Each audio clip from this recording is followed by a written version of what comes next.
Place yourself in the following familiar scene. You were younger than you are now, teenager, maybe younger than that, and you're in your home on a Saturday afternoon, and you're going about the house, and you happen to glance out the window, and what you see saddens you. What saddens you is the sight of 5 to 10 other children running around and having a lot of fun, playing ball and chasing and laughing. They have their little snacks that they take out every once in a while. And you look out the window and you want to join them. But another voice says, no, you can't join them. But then the first voice comes back and said, go out and have fun like they're having. So the argument, the inner argument with which you're very familiar, today you had lots of inner arguments, didn't you? Yeah. You always lose them. Notice when you talk to yourself, you always lose the argument. So you go outside.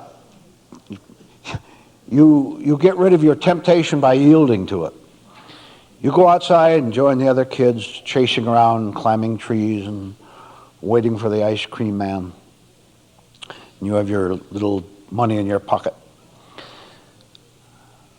But there's something wrong with the story, because there's something wrong with what is happening. You really can't put your heart into what you're doing. You're laughing, but it isn't quite a full laughter. And you seem to be enjoying yourself, but you're not quite sure that you're having fun. And you know, but don't want to remember the cause of this conflict, this division. You went outside to join the gang and chase around, but something is ruining your wholehearted enjoyment. Something is whispering to you. What is whispering to you is the fact that you're supposed to be inside doing your homework for next Monday, and your parents told you to clean up your room, and you didn't do either. You're outside in division, wanting to have fun, but you absolutely can't, because you know that parents are going to be back in a little bit, and they're going to see you out there. They're going to catch you playing when you should be working, and it's just no fun remembering getting reprimanded and disciplined by your parents. The reason you couldn't enjoy yourself out with the other kids is because you left something undone.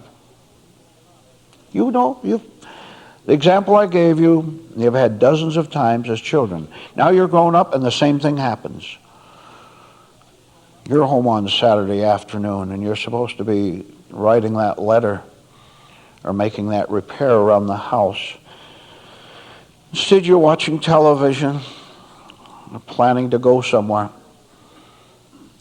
The point, very vital point for you to be aware of. You've left something undone.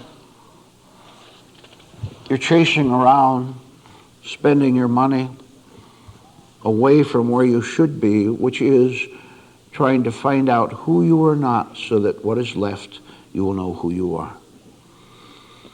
Now you will remember that, please, the phrase, something left undone. You must remember it. And you must know that that's why you don't have fun in life. You're goofing off watching a television show. There are times to watch television, and there are lots of times when you have no business watching television. The entertainment center in a human being is legitimate. It's a part of your whole life system, and you must have it. You must have entertainment just as much as you must have work. But work is work, and you like to just sit back and let the screen tell you what to do so you can just put yourself in the picture and seemingly enjoy yourself. I want to tell you something. You do. When you have illegitimate pleasures watching TV when you should be doing either natural duties of life or the higher duty of finding yourself, when you are playing around when you should be working, there is that division in you, and it is absolutely essential that you know it, notice it, and you get back in the house fast and get your homework done, get your spiritual work done.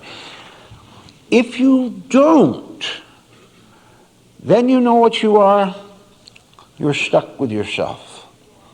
And that's pretty sad. And you know what that means. When I gave you that phrase, stuck with yourself, you know exactly what it means because you live it.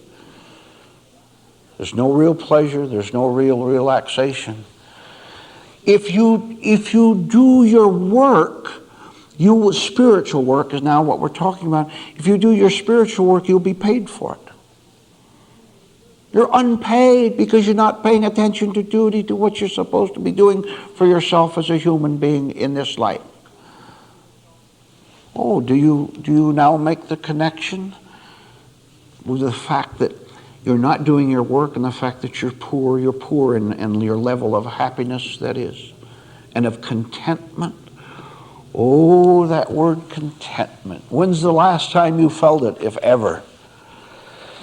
You can be content to rest a little bit physically. You can be content to set aside work and just do something else. But how about the contentment of knowing that you're in the right place doing the right thing? You do not have to have every answer on earth in order to be a content human being, but you do have to be working, because in the working there is a sensing that you're going in the right direction, that you're satisfying something that needs to be satisfied. That's what contentment really is, and you put that new definition on it from now on. Contentment means to work when I'm supposed to work. You know how much work you should be doing and when you should be working? Right now. And that's the only answer I need to give you. Right now, because there's always right now. I know you have to give your mind and your intellect to the work down at the office there, around the home. I'm aware of that. But when you can get out of practical work, then you're not supposed to be allowing your mind to run wild with all the self-concerns, with all the things that you think you have to have. Key thought. You have left something undone, namely your spiritual ascension. You will never, I give this to you as an absolute final guarantee, you will never be a content, happy human being until you stay in and do your work first. People can't even, you can't even enjoy television in a higher way, a higher enjoyment of it, until you've done your work. Because that television set will be talking to you and giving you all sorts of strange notions about yourself, which you will accept as necessary, and you'll wish that you were the pretty heroine or the brawny hero of the show. Relaxation in front of the TV set and in front of life comes when you have dedicated yourself to one thing, to use every single thing that happens to you as work to grow. Not doing that, not being at that level, you are now confounded and confused by all the beliefs, ideas, convictions, so-called convictions, thoughts, moods that go through you. You are not yet, because you haven't dedicated yourself, because you haven't done what you're supposed to do, you're not able yet to distinguish between a safe and an unsafe thought when it comes to you. Far from it. And I want to exaggerate it as much as I can to let you know how far away you are from knowing the difference between right and wrong, between safe and unsafe thoughts. I want you to know how far away from it, so that you will urge yourself to get busy, to work hard. Life is no fun without what you're doing here right now. This is fun. This is the greatest pleasure on earth. It's the greatest pleasure because you're getting rid of displeasure. The displeasure of being lost. Now, you do a little work right here now. As I'm talking to you, you will make a deliberate and relaxed, don't get tight about it now, just a relaxed effort to try to see the parade of thoughts, impressions, moods, beliefs that go through your mind as I'm talking. Will you do that, please? You can look at me and do it at the same time, which means that you're going to be looking back at yourself at the same time you're looking up at me. So that your first stage in a very profound and healthy exercise is seeing the thought, mood, impression as it arises inside of you and then goes away. The reason you can't distinguish between safe and unsafe thoughts is because you don't see them in the first place. As a spiritual policeman, you have to be able to recognize the difference between a criminal and an honest citizen. You can't do that yet. It's too confused, and so you invite the criminal into your house.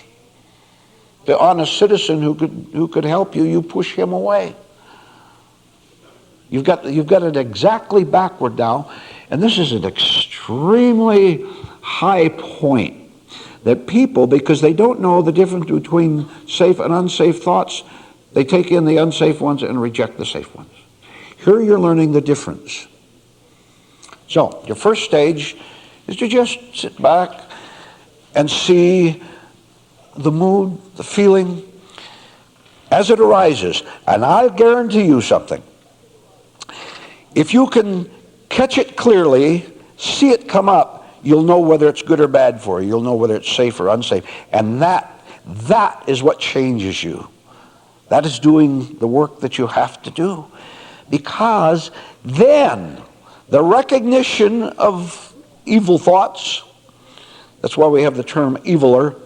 An eviler is someone who thinks evil thoughts, that is self-defeating thoughts and so on. If you can recognize them, you won't want anything to do with them. Take a common, ordinary example in your daily existence.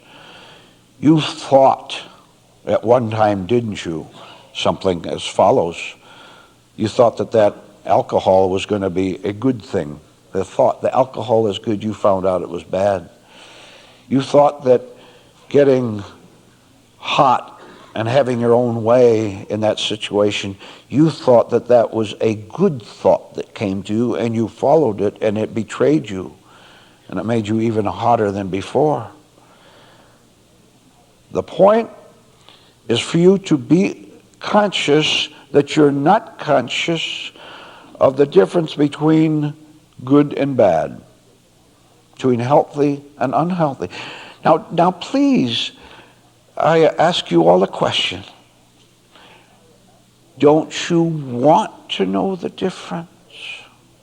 Please put yourself on the side of the affirmative of that you do want to know the difference. That's the only thing that makes sense. Do not go to sleep during this talk. How many have already wandered away in the first 15 minutes? But you've gone when you should have been here. I said something, every sentence is spiritual gold, and you went somewhere. You decided that it was good for you to allow yourself to wander somewhere else. Think about something that you thought was a pleasurable thought. No. The pleasurable thoughts, authentically pleasurable thoughts, are the higher thoughts that you are hearing right now. What you're hearing right now is first and last best for you. Do not admit any other, and now that means that you're going to know when you're tempted to go out and play, and you're not going to follow that temptation. You're going to stay in the room. You're going to stay, and and no matter how many times you get taken away, stolen away, you're going to come right back. That's the secret. You can't, I know very well. Why do you think I asked the question? I know you're gone. The secret is to know that you're gone. You can do that. And that very knowing that you're off thinking about something at the house or something that happened today or is going to happen tomorrow, the very acknowledgement that you're not here in this room listening to his talk, that is health. It's the same thing as knowing that it's good to see the bad. Seeing the bad pushes the bad out, and then you come back to the talk and you hear what I'm talking about. This can be illustrated with a story as follows. Here's a road winding up through the rocky mountains and the gorges and the deep canyons, and you have to travel that road. And there are hundreds of bridges from the beginning to the end of it. The bridges are ideas and thoughts. Keep that in mind as I proceed, and it'll make it clearer and more interesting. There are all these bridges along the way. But you have to drive it. So you start your car, and you're concerned about all these bridges. You don't know whether they've been inspected lately, whether they're going to be safe for your car's weight or not. Short bridges, long bridges, wide ones, narrow ones. So you have to make the trip. You have to live. You're here in this life, you have to live this life. Isn't that an interesting thought? You have to live this life. Why don't you live it intelligently? Live it intelligently instead of unintelligently, because unintelligence hurts bad, doesn't it? Doesn't it? Yes, it does. So you, with a worried mind, drive your car up to the first bridge in the series of a couple hundred of them. Concerned, do some thinking with me now. I said there are hundreds of bridges, and you are thinking of hundreds of problems that you have to face. That is true. You have to face hundreds of difficulties and obstacles and concerns. You have to, because you're you. I'm going to leap way up and tell you a magnanimous, magnificent secret. If you were not you, you wouldn't have any problems for you to worry about, to be concerned with about. But you love being you, and all these talks over the years have not sunk in. You still won't let yourself see that you don't have to be you at all. I'm not talking religiously or philosophically. I'm talking factually that you don't have to be you, and you shouldn't be you, because it's unreal. You think because you believe in it that you create its existence and permanency. Instead, you create its pain, the pain that comes out of an unreal you. Once more, before we start driving our car through the mountains again. What you call you has no real existence. You have created you, and your neighbor has created himself.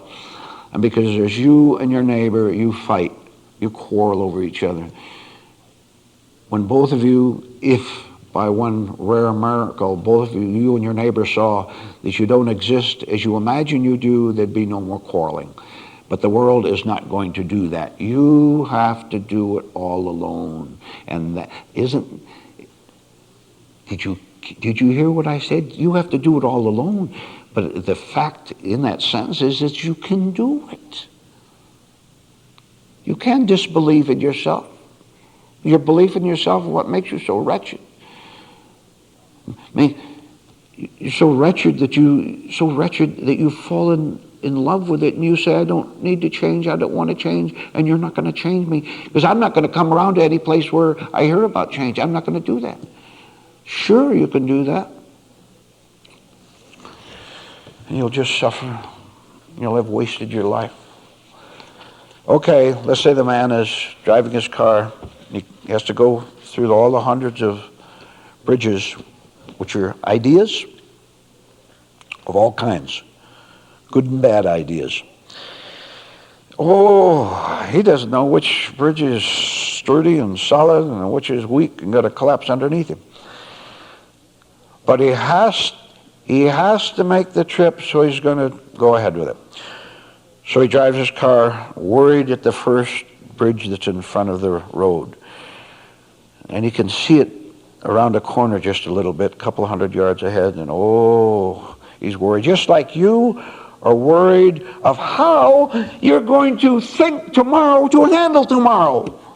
That's the man driving toward the first bridge. What's your little petty crisis tomorrow that you have to face? Bring it up in your own mind. You tell yourself what it is. You're planning already on how to handle it. You are planning how to handle your future, which is why you have a wretched future. You can live without a future if you want, and you must live without it if you're going to be a free, sane, good, pleasant human being. He catches a glimpse of the first bridge, and he drives up, and what does he see? Standing right in front of the bridge is some sort of a man there, an official, standing there. And so he looks at the bridge and looks at the official, and it occurs to him that he'd better ask whether the bridge is safe or not. So he asks the man, and the man says, yes, the bridge is safe. The highway official, bridge inspector, that's what the man is. Says it's safe, so you drive over, fine. Still a lot of bridges to go. Drives on for a while and comes to the next one. Another official there, same uniform, apparently we're from the same place, same official headquarters. And the second official says, yes, bridge is perfectly safe, drive on over. So he drives over. Comes the third one, another official. Official says, no, don't go over this one. This bridge is dangerous. You go out in the middle of it, you'll flop, you'll go down, plunge down to the swirling waters and be carried away to nowhere, out into the darkness of the canyon. Oh, you're so glad that you asked, and so glad that he knew. Let's pause right there for a little bit. Isn't it great to find a fact that you didn't know, but you knew that when you heard it that it was true? You're hearing them tonight, and the right portion of you is recognizing the rightness of what you're hearing. So the man says, no, you can't. Official says, no, you can't go over this bridge. It's very dangerous. However, there's an alternative road. And let me show it to you. Sir, the official says, look over to the right and see the bushes over there. Look, and you see a parting in the bushes. There's a alternative route there. It'll go down, and it goes over the canyon or over the river. It is safe. That one is safe. Won't take you over to the other side. So you thank him, and you take the alternative road and go off to over the bridge, and you're safe on the other side. Throughout the journey, as the story continues, throughout the journey you come to a place and you don't know whether you should cross or not, whether you should use that bridge or not, and you're told what to do and complete the journey safely. Now remember this. You, on the trip, on your trip, you have to ask, is the bridge safe or not, but you must not answer. You must ask, but you must never answer your own question. If you do, you'll deceive yourself. This is so vital as everything is. Let's look at it. You have asked in the past, Should I do that or shouldn't I do that? Should I cross the bridge or shouldn't I cross the bridge? You answered the question and the bridge collapsed underneath you, didn't it? And there you went down in this despair. You were caught holding the bag, weren't you? That other person that you were involved with, he or she went away or they went away. Your money went away with them. Your sense of sensibleness went away. All because you asked a question and you answer it. Never again need you answer your own questions. It's fatal. The time will come when you'll know what real prayer is. Real prayer is to ask and then be silent. And then be very still. Which will worry you when you ask for guidance, whether this idea, plan is good or not. When you ask the question, is this the right course or not? And then you don't answer your own question, the mechanical forces inside of you, which are very powerful, will do their work for a while. They will immediately send up worries. And you, because you're not spiritually mature yet, you will believe in those worries, and you'll get so anxious that you'll fall for the trap, and you'll answer the question yourself, and you'll either do it or don't do it, whatever. You will decide from your own immature nature, that is, you'll answer your own question, and you're in trouble again. The whole idea of yielding yourself to something higher than you means to stand and notice the storm of apprehension that comes up without leaping into it. You can see it without leaping into it. If you leap into it and get twirled around by it, that's the answer, and you're going to end up. How many times so far have you ended up down in the swirling waters, struggling to get out of there, and then you had to climb up the bank and start all over again, didn't you? Now we take a high leap in our spiritual instruction tonight. There doesn't have to be any bridges at all for you to decide whether they're safe or not. Now there is, because you're learning. You can't distinguish between what's good and bad for you, because you have a you, and that you always knows what's good for us, which is always good for it, which is always bad.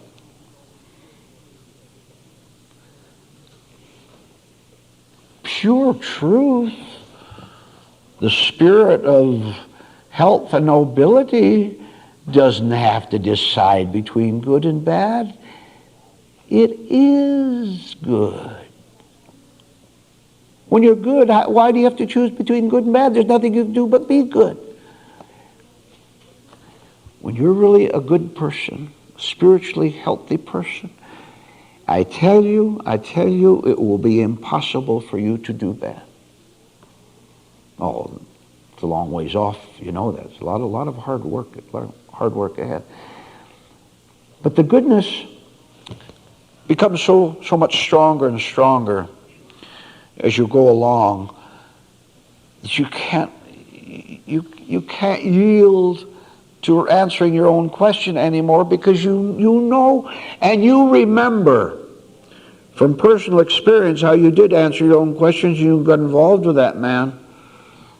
You got involved with that group, and you got hurt, and it finally penetrated your head after all this time. It finally penetrated that your nature was your problem. Your problem was your nature. The way you are. What you are reproduces itself.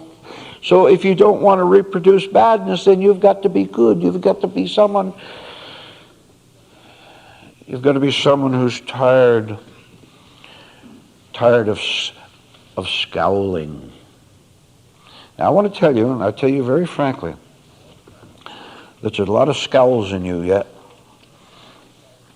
that you don't want to know about.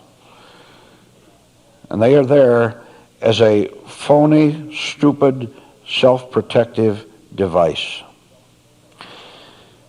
You're so worried.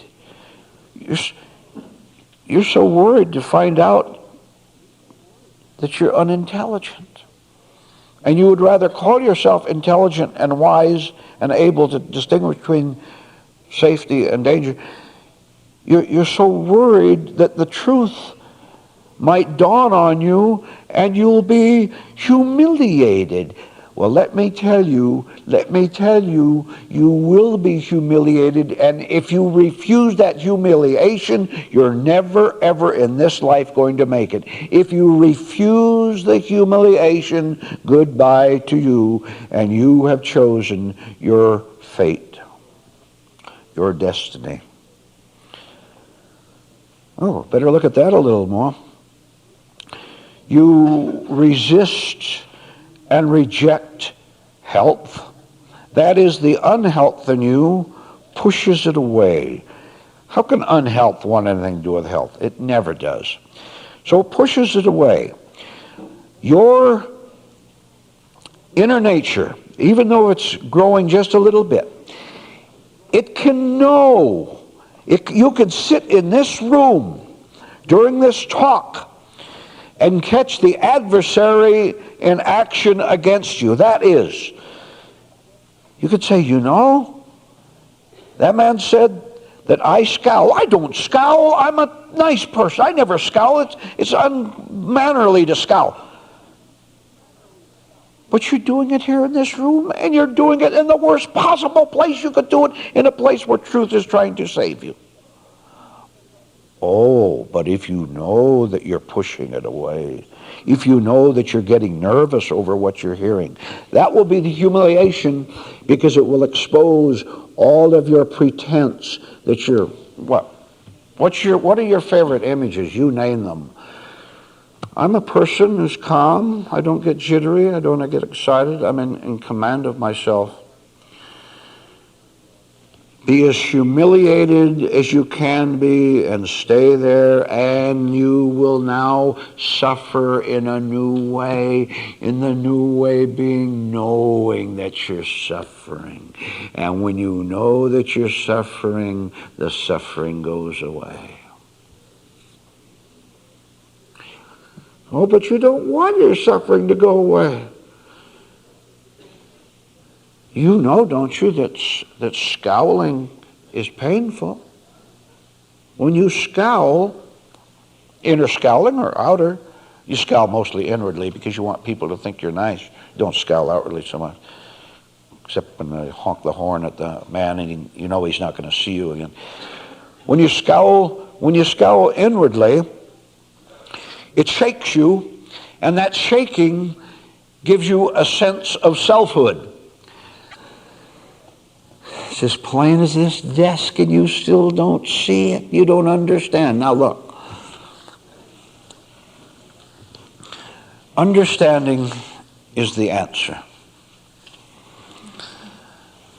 You do not get the understanding that you need from that frantic, furious person who falls down every few miles on the road through life. He does not have understanding. He will never have understanding. He doesn't want anything to do with the insight of true salvation. Wow, did you hear what I just said? I said the traveler along this winding highway with all the bridges, crises, and troubles, the traveler along the highway can never know how to make it. Now that's a fact. You've proven it. You don't know how to make it. Even though you've come to these classes, you still don't know how to make it.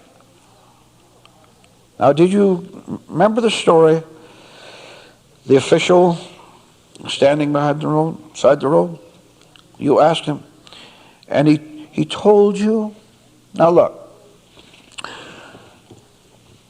you have right now had a few little experiences, good experiences. You've had them in this room. You've had them outside if you've followed instructions.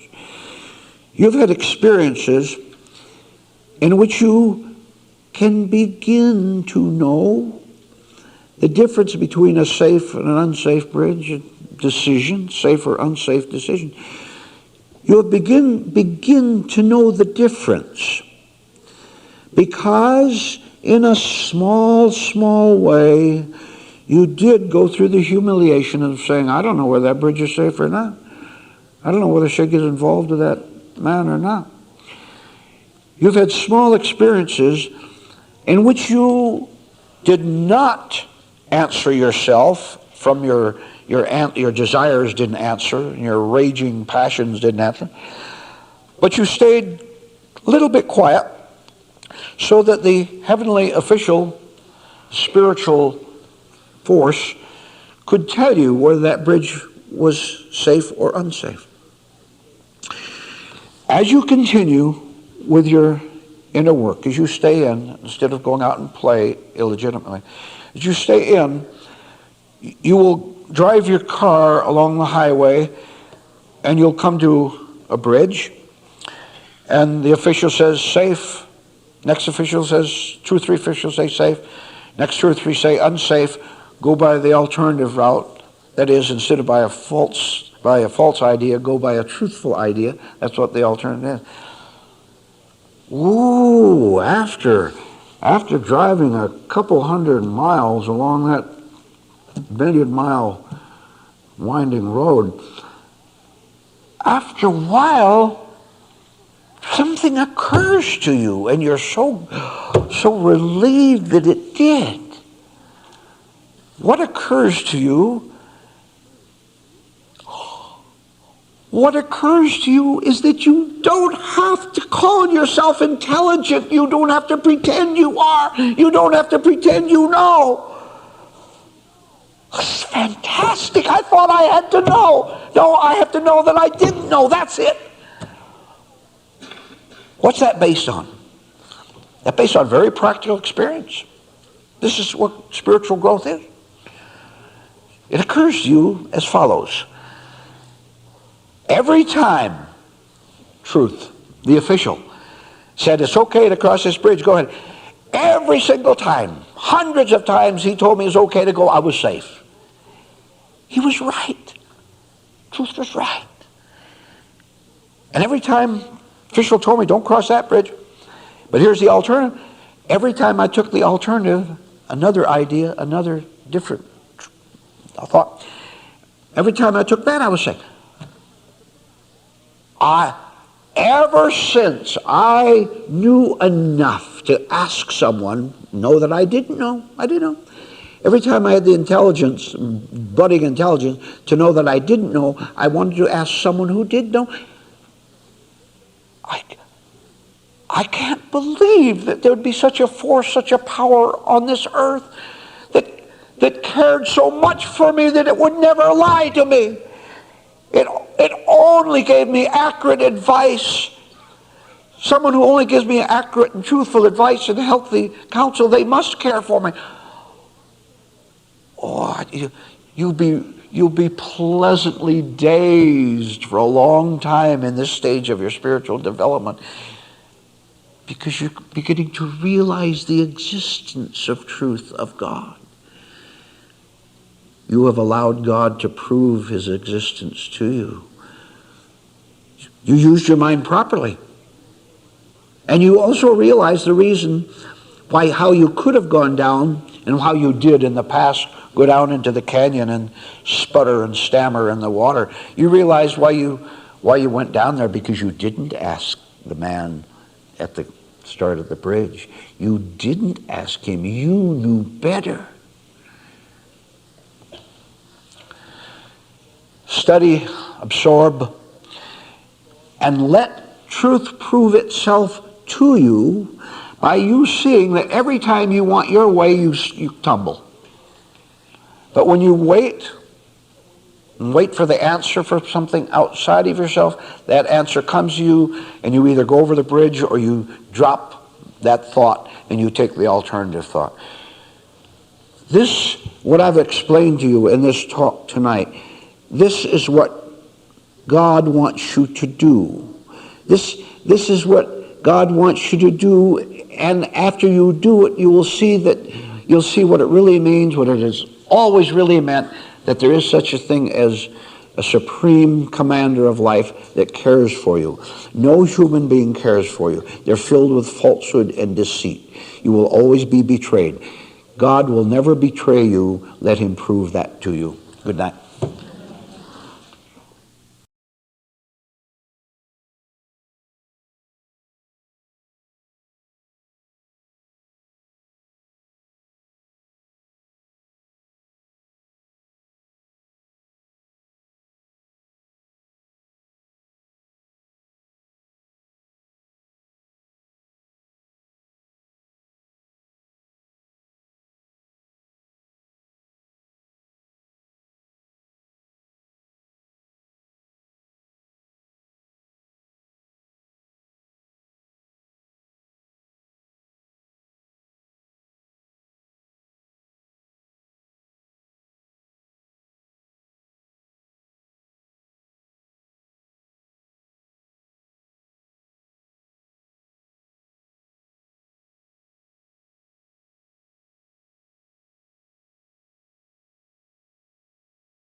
There is a series of pains and sufferings that have its way with the average man, average woman. A human being who has not found himself, who does not live by spiritual rules, has no alternative but to live from one shock to the next one, from one self-doubt to the next self-doubt. And no one knows it better than you, because you are proving by your life the truth of what I'm telling you. Now, you know that outburst you had, when was it? What's the last outburst you had? You even blared out with your mouth, shouted something, got exasperated and volcanic. That was pain, was it not? You can get a start on living from who you really are. You're living from who you are not now, whether you're aware of that or not. You don't have any true strength inside of you. Anyone can do anything. And that is no way to live. And doesn't this make sense, what I'm going to say next? Regardless of the endless anxiety and the deep wounds and the scars, regardless of how many you've collected, isn't it about time you stopped? Isn't it about time that you see through the enemy called suffering? If you saw through it, you wouldn't have it. The basis of suffering is your wish to look out at the world and try to get something from it that you think you need. You go out to the trash pile, several acres of trash and junk out at the city limits, outside the city limits. You go out there, you can search for years and not find anything that you need out there. The world is a waste heap. You never really have found one little tiny thing of value in it, and you never will. Your present self-deluded nature likes to search out there, though, and likes to pick up junky little trinkets and say, see, I'm somebody. See, friends stick with me, they're loyal to me. See, I must be at least halfway okay. Things aren't too bad. Why do you continue to search in this world? You search because you're seeing the world through pain, through anguish, through loneliness. You're seeing the world through your pain-filled eyes. You're seeing through your own pain-filled eyes, you're seeing a pained world and asking how you can get something from it that's not pained. Isn't that ridiculous? Think of any average, let's take a man as our example.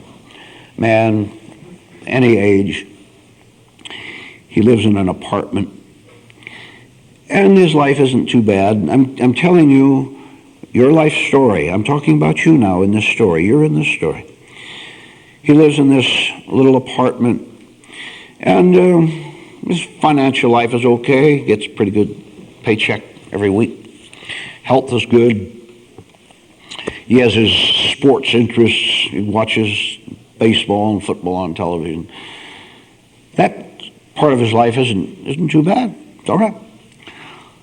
But he lives in an apartment that overlooks a big, vast recreation area. You'll see in a big, enormous playground with park benches and a little lake and children running around and green grass for the picnickers and all that. And his apartment overlooks this area just as you overlook life. You see life. He's standing in his window. Oh yes, this is Saturday afternoon. Now look, I'm getting details about this man to make it clearer to you, but remember, you are this man.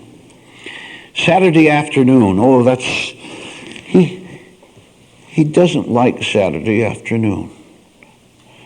Day off of the day, of course, in the morning goes around, does shopping and fixed his car up a little bit, get that pretty well done, and had lunch at noon. But now it's about 1 o'clock, and all he can do is look out and see all those active people out there thinking that they're happier than he is, which they are not.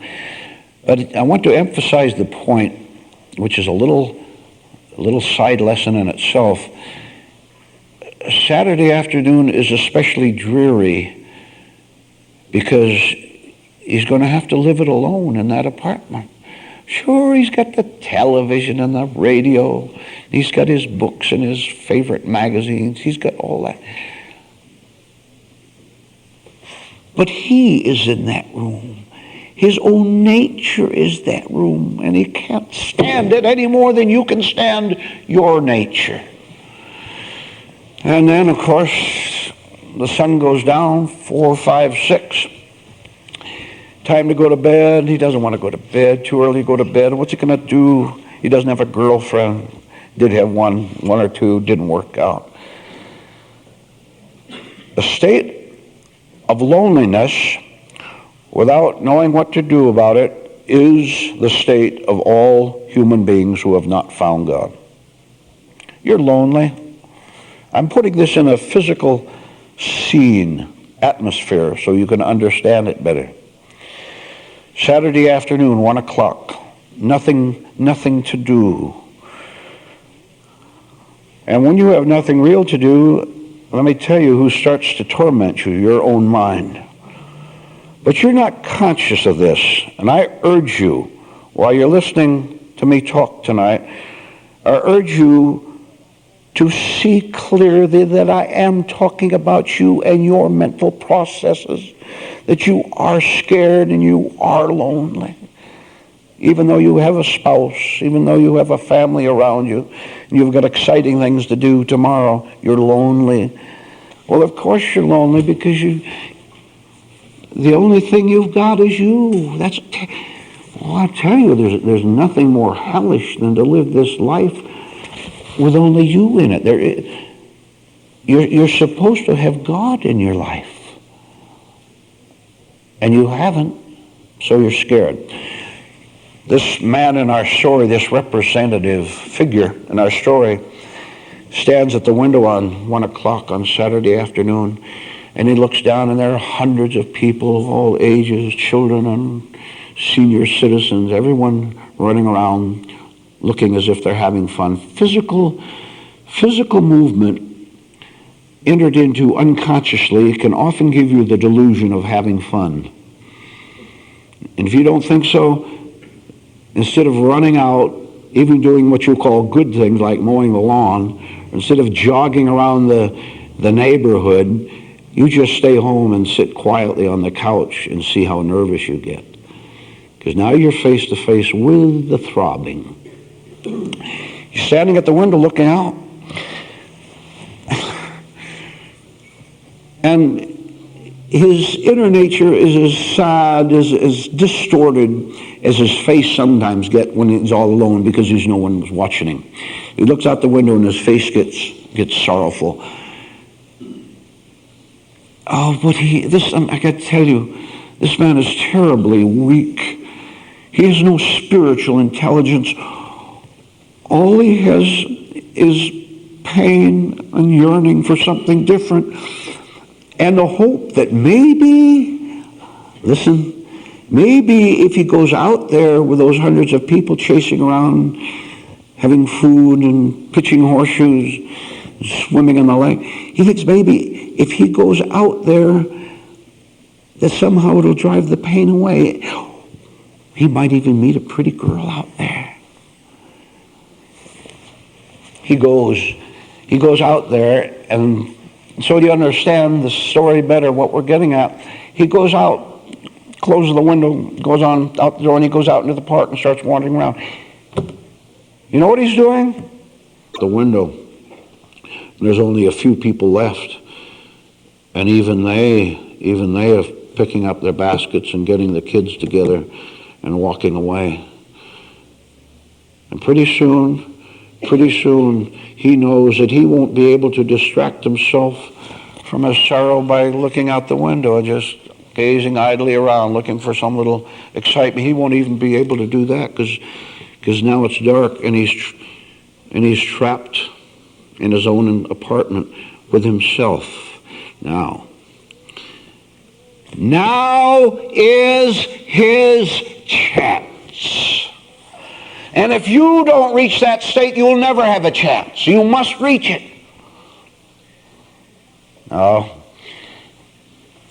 You don't want to face the darkness. You want to get your own artificial light. That is, you want to keep activities going all the time. You want your mind to be churning around. It's so hard to convince yourself that it's intelligent, that it's going somewhere. You have not gone anywhere in your whole life. You have not gone anywhere. Not 1 inch. Not 1 inch upward. You've got a horizontal life and nothing more than that. You can own the whole world and have complete domination over every human being on this earth. You can have it. And if you don't have God, you'll be sick and miserable. So why do you stay where you are? Now, I give you a hint of what you have to do. You have to stand at the window of your little private life and look out and count the number of Saturdays that you have counted on walking around out there to make you feel better, to give you a sense of security, to give you something to think about. How many times have you done that? Well, you've done it. You do it every second. You're always out there. And I want you tonight to do something you've never done before. I want you to run out of hope. As long as you have hope, your kind of hope, your manufactured hope, you're never going to find anything. You're going to find yourself. I told you, you must not visit your old nature anymore. He went out there visiting himself. They were like he was. A whole park, recreation area filled with poor people thinking they were rich in activities and in pleasures and in friendships. All of them poor. So you have a chance. You have a chance. You have a chance tonight. That chance is stand at the window of your life. Remember all the waste, all the associations and plans and schemes and rages that you've had, and see that nothing's worked. There's no way you can sit in this room and tell me that anything you've done has ever worked to give you authentic inner security. No way you can. Give up. Come on, give up. Don't kid yourself anymore. Just know that you have nothing. Isn't that nice? See? You've been relieved of the burden of pretending that it's all right. It isn't all right, and you know it. And your heat knows it. And your loneliness knows it. What you have to do is stand at the window, as the man did, and come awake. I mean, shake your head. Come on, shake your head. Shake the last hope in your mind out of your mind. So that you know you can't count on anything anymore. And you can't. Tell me what you're counting on. It's nothing. It doesn't exist. You can't count on anything. You're the last person you can count on. And you know that. And I know it. You look out. So the girl had responded, the man says, so she'd responded. And he's saying, this is the man, a little Hamlet soliloquy out the window. So I met the girl. Look, I can't kid me. I know what would happen after a while. So we have a few dates. We have a little sex. Go around, have a few dinners. I won't be able to help eventually being mean to her. I've never ever had a girlfriend in my life. The man is talking. Never had a girlfriend in my life. I wasn't ended up being mean to her. First 2 or 3 dates, of course, lots of smile and open the car door and all that stuff.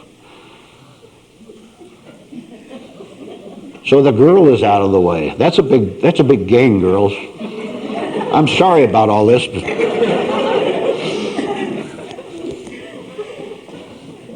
And the idea, see, he was getting it. The idea of just moving around physically, that is going somewhere and doing something. It is not. So he stands at the window, and he remembered the book that he had read from New Life Foundation, and he knew what he had to do. And I'm going to tell you what it is. And I not only allow you, but encourage you to think of right religious or spiritual teachings that you've heard. Trouble is, you don't know the difference between right and wrong spiritual teachings, but do the best you can with it. As he stood at that window and knew that if he'd met that girl, that one who looked good to him the other day, nothing, just fight again, is always. Nothing good can happen out there. What has to happen to him is to come to a realization that the world is empty, no value to him, and that he is empty. He has no value to give himself. Well, if you first search in here and then search out there, and in both places there's just a vacuum, there's emptiness. No hope, no real hope, no value, nothing good. If you know that there is nothing good that you presently see, what's going to happen to you? Shall I tell you? You'll become spiritually sane. That's what will happen to you. The mind will collapse of its own weight of delusions. There's no way let's go back to the young man in the window. There's no way he could ever look out there again and get excited. He's too smart for that now. And he says to himself, in his own mind, this is the millionth Saturday I've looked out hoping that this is going to be the one right one. Just everything's going to go right this time. Law of averages says it. Go out, meet important people who can do me some good, including new girlfriend. He realizes he has to run out, and you have to realize that you have to run out of yourself. Now, do not be afraid of what I just said, because you are afraid of it. And I know that. I'm way ahead of you. So you can stand at your window at 1 o'clock and for 5 or 10 minutes be in great agony and want to go out there again and then catch yourself in time before you go out and lose yourself and lose your soul even more. In this room, you can learn how to be at the window and look out at the world and allow something to come to you that will show you that you and the world are the same thing. And when you see that, then you put your attention on yourself instead of on the world. And you see how you've cheated yourself. You see now how you just love to have the agony, how you just love to have the grief of this world. You love to have it because it gave you a sense of permanency. If I could get pain every day, that's permanent. I guess I'm okay. I guess I'm going to endure as long as I have pain. That's not endurance. That's unendurance. That's unlife. You can have the experience of catching yourself looking out at the world and know at last what it means to be tempted and know what it means to consciously refuse the temptation to go out and wander out in that sick world. You know with true pleasure, spiritual pleasure, you don't have to go out there and go through the agony anymore. You can stay home. You know what that means. You can stay in your Father's house, in the heavenly house. You can stay with your spiritual nature. And you more and more, you know that nothing is going to be able to tempt you to go out there anymore. You see things too clearly. If you have artificial pieces of gold, fake gold, you value them thinking they're real. Someone comes along and shows you real gold coins, and you see that the others were counterfeit. You don't want them anymore, do you? In this room, you will learn to get one little piece of true spirituality, of true gold, and that will make you want more of it. And one of your biggest amazements was why you put up with yourself so long. Why you clung to that and insisted that you had to have it. And do you remember? I'm talking to you now. Listen to me. I'm talking to you. Listen to this talk in this room. Do you remember how you resisted these truths at one time? How you were not interested in it? How you may even scowled at someone and rejected what you heard? Think of it. Come on. Someone said something, even some little simple, right, truthful principle, and you wanted nothing to do with it. When that explodes into 1,000 times its size, and you see that you've spent your whole life rejecting what was good for you, that shock, standing at the window, that shock can make you see more clearly both what's inside of you and what's out there. All along, more and more, you're knowing that you really do have an inner nature, and that's where you must put your attention. You don't want to put it there. You say there's no need for it. You've said that all your life wrongly. But you're afraid of what you see in this room. You will be told how to stand at the window over and over and over, long and long and long. And you know what will happen? I'll tell you what will happen spiritually. You stand there, and it gets to be 3 o'clock, 4 o'clock, 6 o'clock, 10 o'clock. At midnight, your spirit will still be bright like at noon. You see, because you've transcended time, you've transcended this ordinary world, and you'll be in spiritual light 24 hours of the day. Come back and hear more at our next classes. Good night.